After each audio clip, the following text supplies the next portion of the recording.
cameras are so much fun. The brand new Instax camera, in fact, comes in fun colors. There's 5 different colors. The Instax Mini 7S, which was a very, very popular camera for the last 2 years, is now being replaced by this model, the Instax Mini 8S. Billy, we've made it a little bit smaller. We're using a little bit less battery power now. We've made it more automated as far as exposure control. And it's easier to turn on and off. So those are some of the improvements that we've made. Billy, why don't you go around and just show us the controls first, and then we'll show them how to load film and tell them a few more things, okay? Let's take a look at this brand new Instax Mini 8. Great colors, like I said, as Greg mentioned, you got this little pastel blue, pastel yellow, white. We also got a black and I believe the pink as well. So it's it comes in many fun colors, and of course we'll be selling this with a film with it. So it'll be a 20-pack film when you buy it from us. However, depending on the region you buy it, just might be the camera alone. This is again the replacement of the Instax Mini 7S. So there's some minor changes, but not a whole lot, and I'll show you that. First off, you notice that the camera is slightly thinner than the 7S, and by not that much, however, because it is film, and film is a certain size, and the lens is going to have to be a certain size, so you can't really miniaturize how we did, with the digital cameras, of course. But let's take a look at the front of this camera. You got, of course, the lens. It's a 60mm lens, and basically to turn the camera on, there's a button on the side here, and you push it, and it pops the lens open, and now the camera's ready to go. Of course, you need to have your batteries inside. It runs off AA batteries, so I'll show you where you can put that. But to turn it off, you can just push the lens back in. Beside it, you got your shutter release button, and you just push it down, and it basically instantly takes a photo by opening up the shutter and the aperture that's appropriate, and exposes it into the film on this camera. Above the shutter button, you got the viewfinder, and that's where you're going to see and frame your subject. You want to note, of course, that when you view through the optical viewfinder on this camera, it is slightly off axis from the lens. So if your subject is a little bit too close and you're trying to frame them in the center, the image is actually going to be captured right here. So there's going to be a slight parallax. So you need to be aware of that. And of course, as the subject is further away from you, then that obviously will be less and less parallax. Properly align after a certain point. So just be aware of that when you're doing very close photos, that you realize the parallax between the viewfinder and the lens. Right beside it, of course, you got this honking flash, if you want to call it that. It's a nice big flash, and it's needed to really expose the scene. Below, beside that, you have this exposure metering system that the camera now can detect, the type of lighting that's in the room. And it will actually, if we take a look at this here, have LED lights that blink up to tell you what exposure settings you should be shooting on. And you got icons here that looks like a home, which is for indoors, cloudy day, sunny days, a very bright sunny day. And of course, you also have this what's called high key.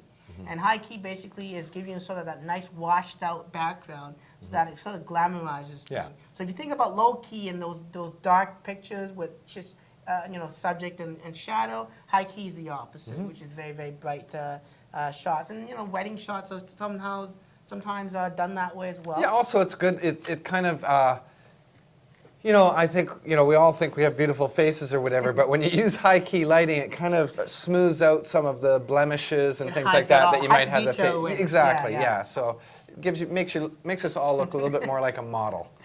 So on the side of this camera, of course, you got this little loop here that attaches to the hand strap, so it does include that.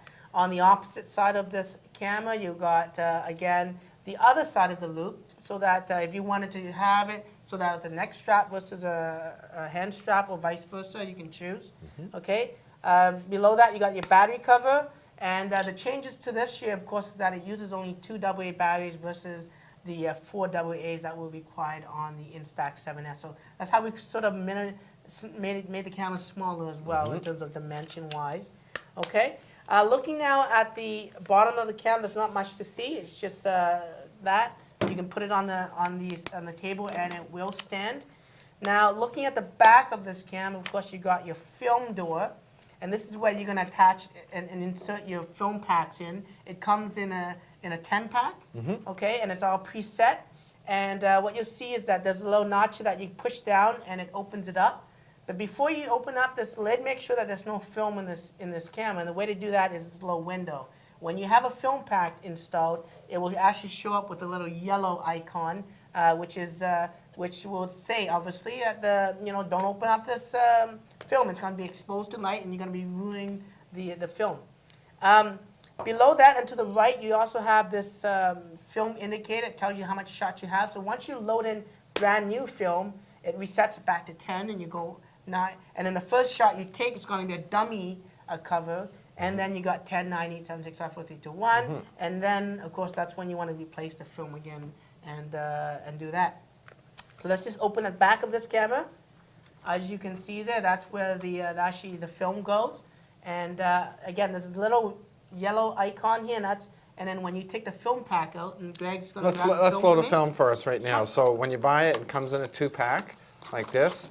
Each one is individually wrapped in foil. So I'll take one of those packs right now, and you'll open it up. Yeah, and while Greg's doing that, I mean, you can take this definitely. A lot of people have concerns about film going through airport scanners and whatnot, and generally I say if you're really concerned about it, you should hand check it. However, most of the times when we've gone through the airport, there's really been no issues with it, because it really has to be a super high-power X-ray to really damage this film. So again, you got the film pack, you got a little yellow tab, and you got the little yellow tab on the back of this camera. You want to line that up, and it just goes in, and then you close it down. And basically, when you turn the camera on, it's going to obviously reset this. And of course, you want to put in AA batteries to do that, and I don't have that here. But I do apparently have one that's working. Yeah. Which is great. So this one already has batteries and film in it. So as Billy said, when you shoot the first frame, what comes out is it's known as a dark slide, and that's basically to protect the rest of the film from light when you open the package. After that, however, each time you press this button, it will eject one piece of film. And as you can see right now, there's no exposure on this film yet because it takes time, and it processes before your very eyes. So basically, it takes about 2 minutes before you see most of the color. Yep. You see about 90% of how good the picture is going to be after about 2 minutes. And then if you give it the full 5 minutes, that extra 3 minutes, it'll bring in that last 10% of color saturation and proper exposure and everything. But you can see this picture that I just took of Billy starting to come in right now. In about 2 minutes, it's going to be 90% perfect. And then after 5 minutes, you'll have the final version like we see in these images here. So that's just a quick look at the film, the nice little credit card size. If you do want the larger film, we do also continue to offer the Instax 210 camera, which has obviously the larger film. One last thing I just wanted to point out, and I couldn't show you earlier, but I talked about the exposure controls, how the front of the camera has a little sensor, and depending on the different lighting, that LED is going to adjust to what settings, and it kind of tells you what you should set it up to. And in this instance here, it says I'm indoors because the lighting's not that great, so I want to set it to that. But if I adjust that, as you can see right there, it will change basically the aperture on the camera, and so that it can either let more light in or let less light in and give you proper exposure with this camera. So just match up the dot with the light that comes on in the exposure system. Very simple. So, yeah, and if you're watching this video, chances are you might know a friend that has one of these cameras or whatever. I mentioned the word fun a few times there before, but really, for the younger crowd, it's a very, very fun thing to use at parties, to share images instantly with people.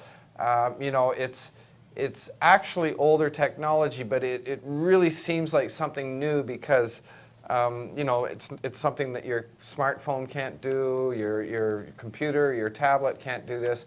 Producing an actual print that you can pass around to your friends, you can stick it on your school locker, you can write on them with Sharpie pencils and messages and things like that. I mean, the film even has spots where you can actually write that down, so it's perfect. So they're a lot of fun. I'm sure that you've already seen one of these and you're dying to get one yourself. So until the next video, I'm Greg. And I'm Billy. And we're the Fuji Guys.